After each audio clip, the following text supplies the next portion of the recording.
दुकानदार आणि हत्ती. एका गावात एक पाळीव प्राणी हत्ती राहत होता.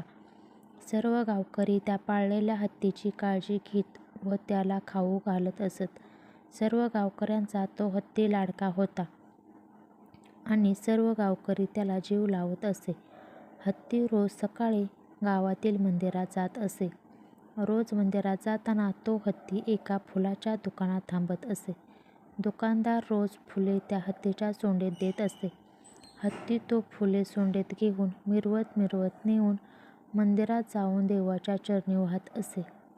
हत्ती ज्या प्रकारे फुले मिरवीत नेणे आणि मंदिरात जाणे लोक आनंदाने बघत असत.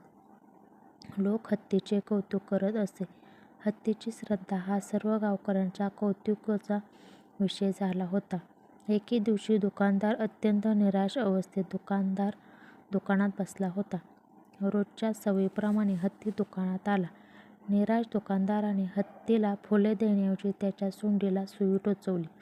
दुकानदाराने कारण नसतानाही स्वतःचा राग हत्तीवर काढला. हत्तीला फुले देण्याऐवजी हार ओवण्याची सुई जोरात टोचल्यामुळे हत्ती दुखावला गेला व त्याला त्या दुकानदाराचा राग आला. आपल्याला या दुकानदाराने विनाकारण छळले त्यामुळे हत्तीने दुकानदाराला धडा शिकवण्याचे ठरवले. दुसऱ्या दिवशी हत्तीने दुकानाच्या जवळून वाहणाऱ्या ओढ्याच्या पाण्यातून चिखलयुक्त पाणी सोंडीने भरून घेतले. हत्ती शांतपणे दुकानाजवळ आला. हत्तीने ते घाणेरडे पाणी दुकानदार, फुले आणि हारांवर फवारले. दुकानदाराचा सगळा माल खराब झाला.